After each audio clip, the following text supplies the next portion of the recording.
welcome to Take a Look. On today's episode, we're talking with Dolores Parsil, author of the new book, Lancaster's Goodman, a biography of John McCaskey.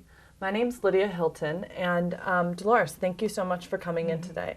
Thank you. Thank you for inviting me. Yeah. Can you briefly explain just who John McCaskey is? I'll try to keep it brief because he was many things. He was, first and foremost, an educator. And I should give you his life dates. He was born in 1837, and he died in 1935. He was born out in the county near Paradise, in a small village called Gordonville. He grew up on a farm near there. And he came into the city and he went to high school here. And then he became a teacher. He was a principal in the city district, which was Lancaster High School. And he also was editor of the Pennsylvania School Journal, and that reached across the state. And he was editor for, I want to say, 55 years. Wow, yeah. Many of the things that he did for a very long time. He was also a textbook editor and publisher.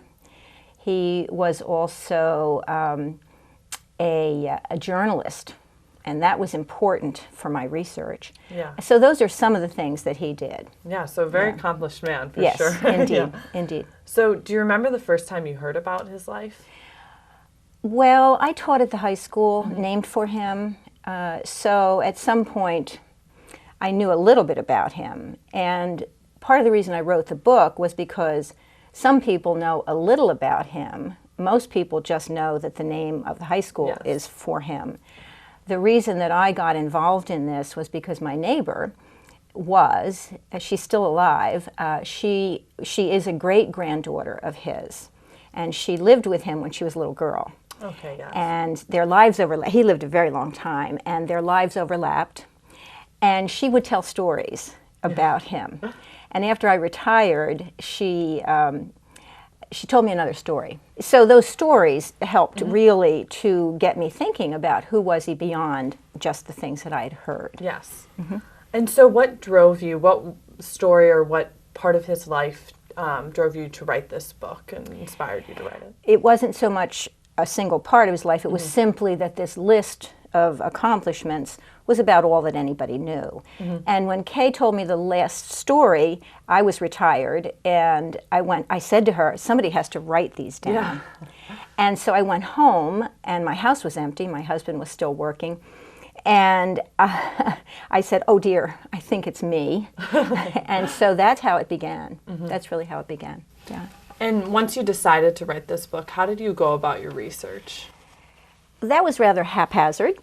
My neighbor gave me a book that had a collection of letters that were written between J.P. and his brother during the Civil War. There were a lot of references to J.P., but the letters were coming from the brother. But I was able to piece some things together, and I thought, oh, I don't know this, I didn't know that. So I was making lots of notes. And then I got interviews with family members, and they really preserved his memory. The children now are the last of the great-grandchildren. Kay is still alive, and there's another one. But beyond, that's it. Now we're getting into the great-great-grandchildren. Oh, wow. Yeah. And so how that interest will continue, I don't know. But at any rate, I had interviews. And then I started going over to the Historical Society, and that's a wonderful place. Yeah. And I just kept finding more and more things. The newspapers, which I'm not really crazy about doing the microfilm and looking at all these things and trying to set them up, but that was the place to go.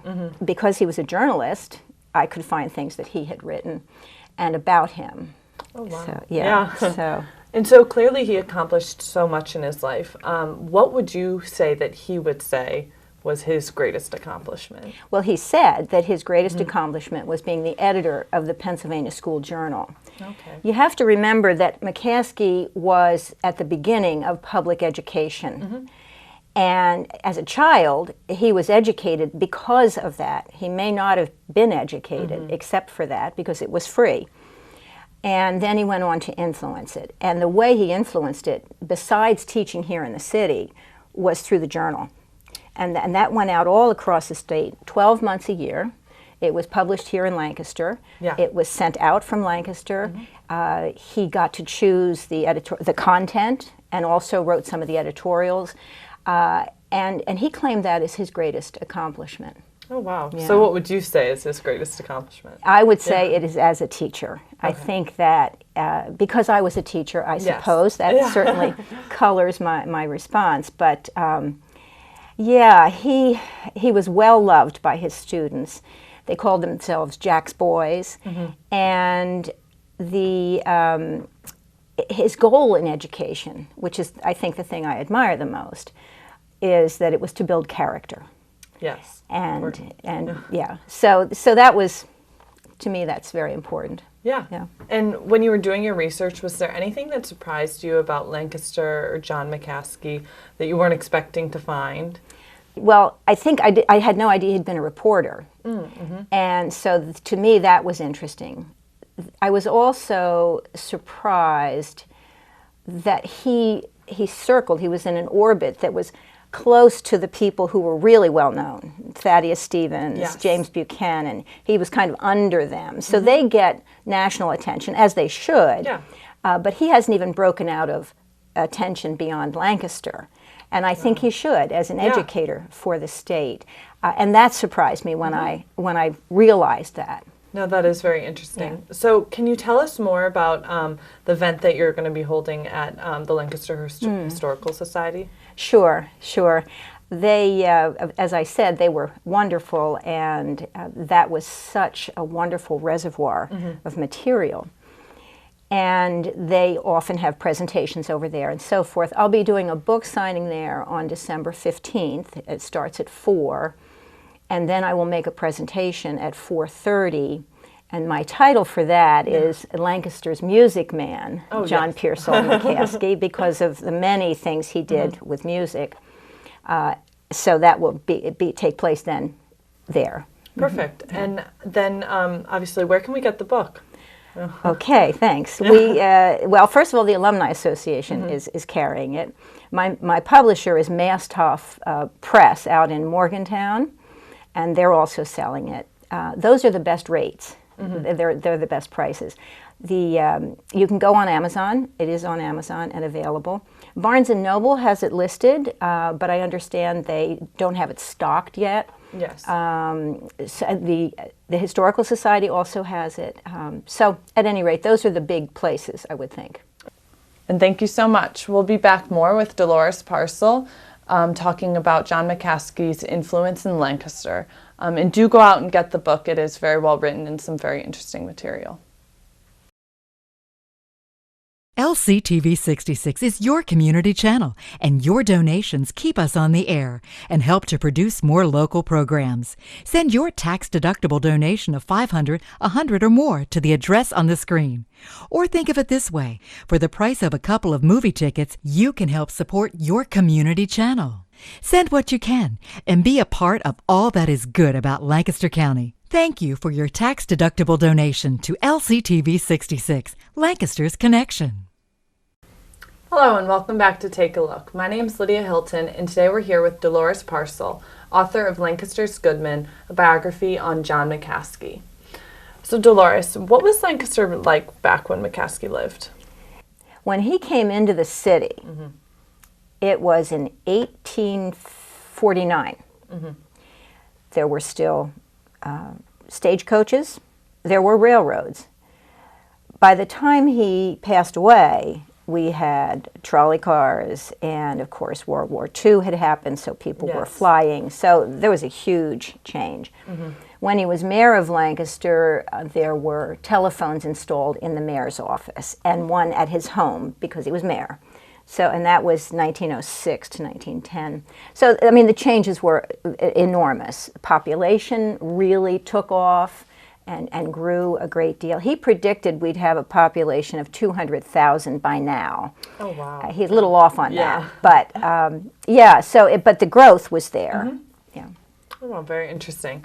And so how did, obviously, McCaskey lived during the Civil War. How did that influence his life in terms of, Lancaster and growing up? Sure.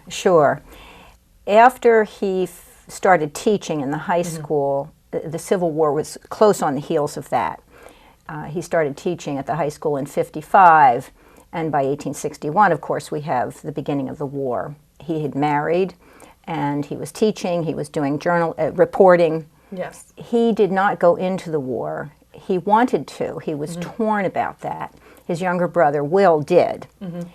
And McCaskey really wanted to fight because he felt that was his duty, but he also wanted to stay in the classroom because a lot of the teachers were leaving and joining the fight. Yes. So Governor Curtin exempted teachers from the Pennsylvania draft. The Pennsylvania draft preceded the federal draft by a year because we were a border state.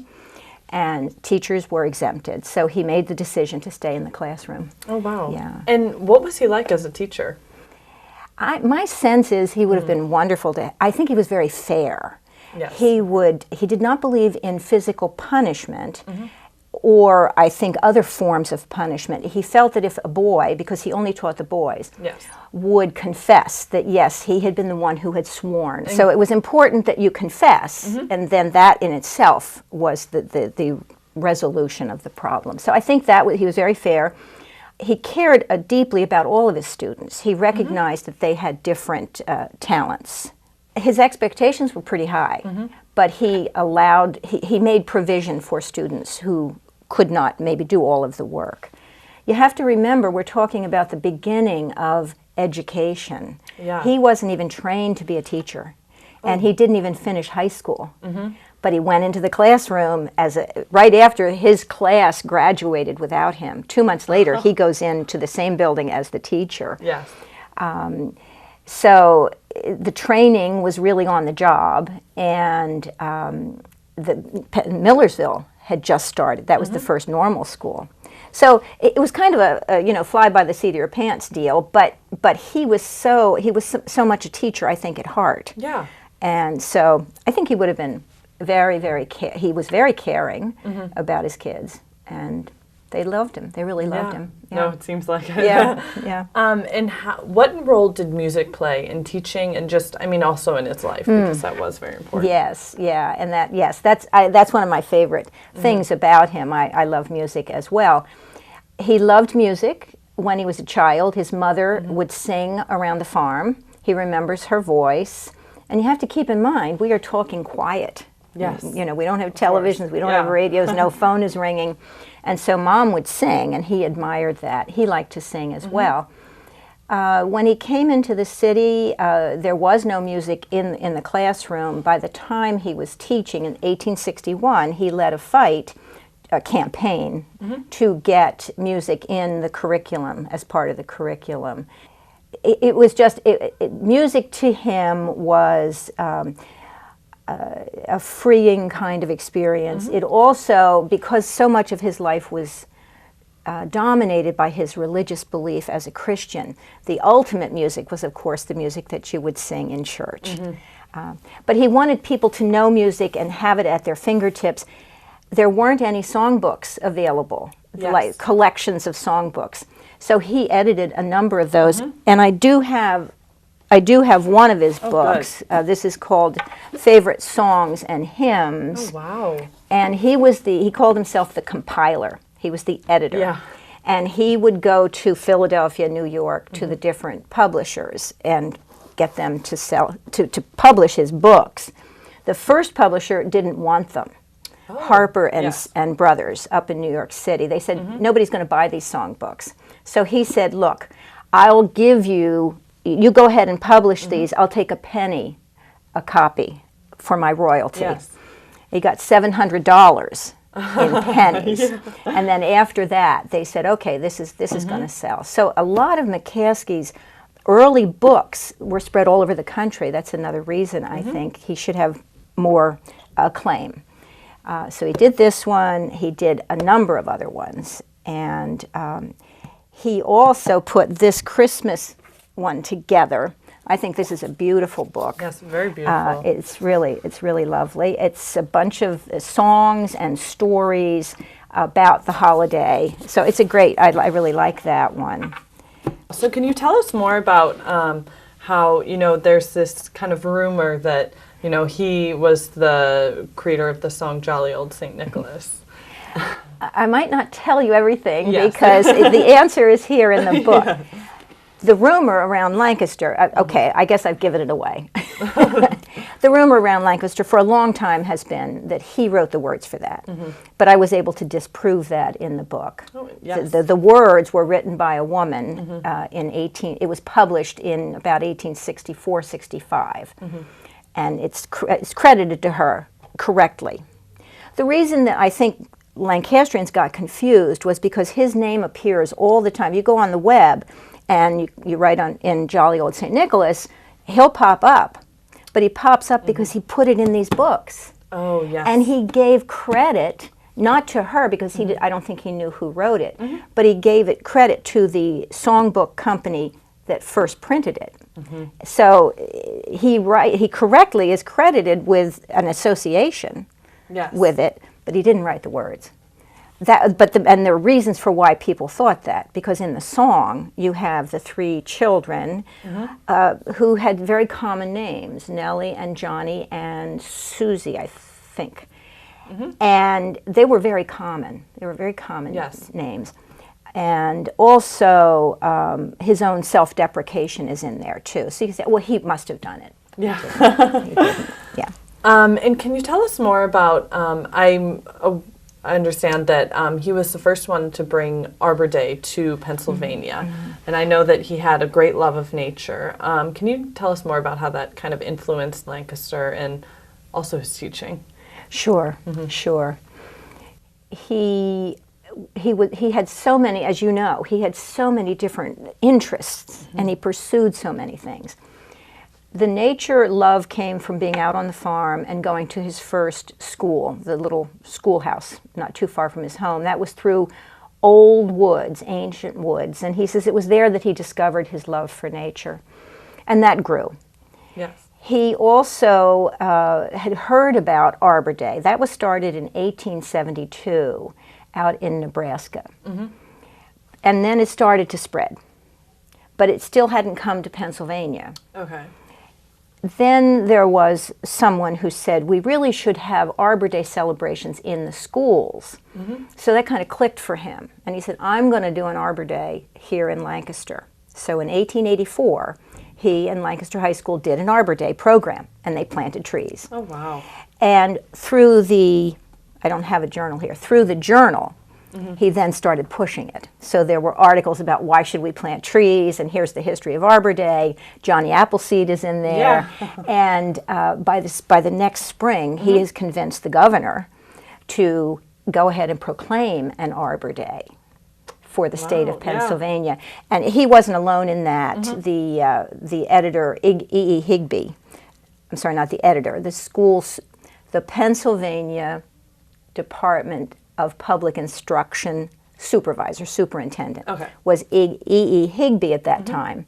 So together they worked on the governor to do this. And so then it was proclaimed. Yeah. So then there were Arbor Days all the way into, well, they're still going on. Yes. They used to do it twice a year, fall and spring.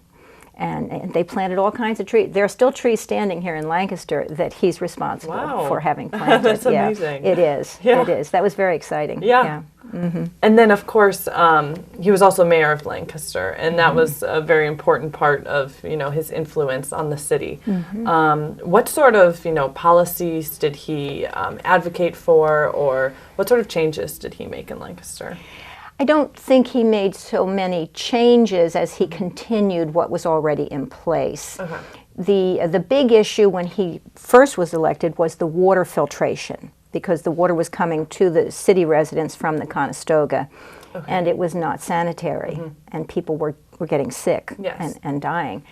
And his predecessor had put through a new water system.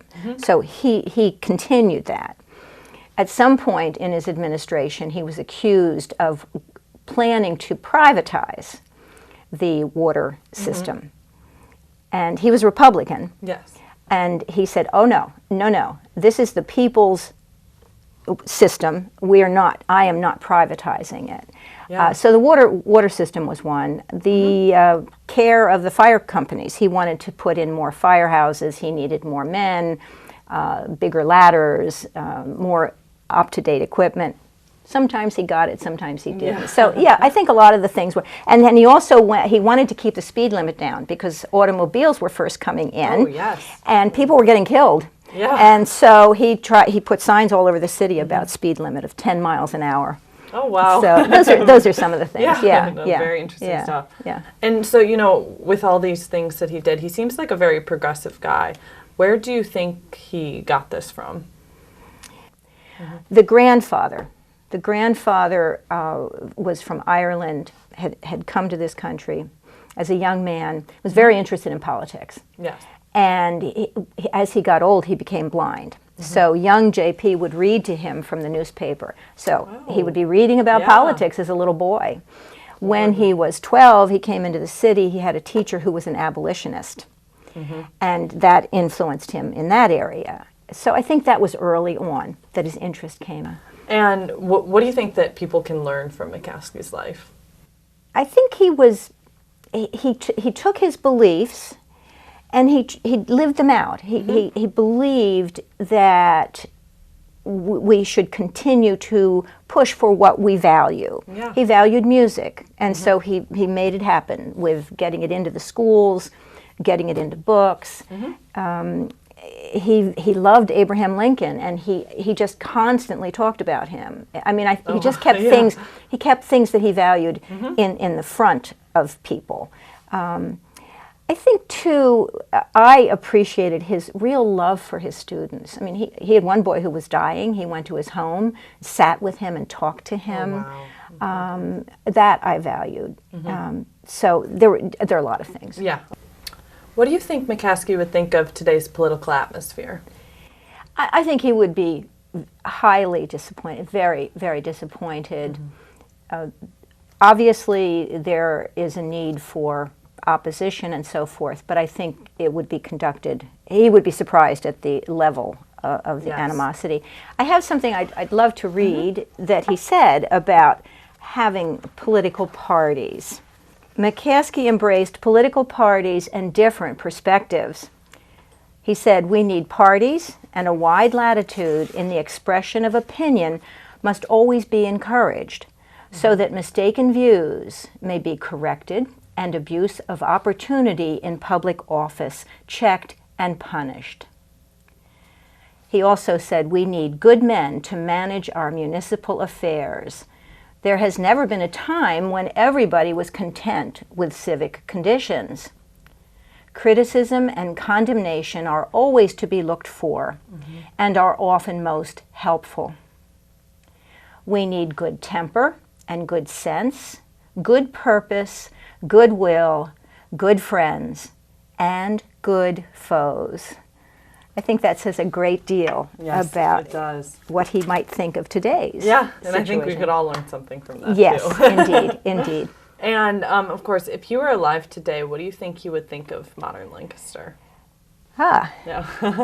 Well, I think he'd be pretty excited. I think he'd be pretty excited. It's fun to go down to the old court at the old city hall and think about him being in that building. Yeah.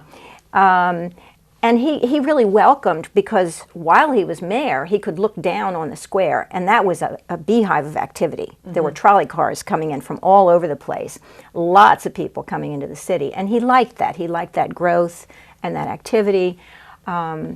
He also was very civic-minded. He was always thinking about how can we preserve our past, what can we do to look ahead. So, yeah, I think he'd be good with the way it is today. That's good to hear. Yeah, Well, thank you so much for coming in today. It's been great. Very interesting stuff. Thank you so much for inviting me. Oh, yes, it's been great. And we do hope that you're able to make it to the event on December 15th at 4 o'clock at the Lancaster Historical Society. Dolores will be talking more about McCaskey, especially his music and his Christmas music, so it should be a great show.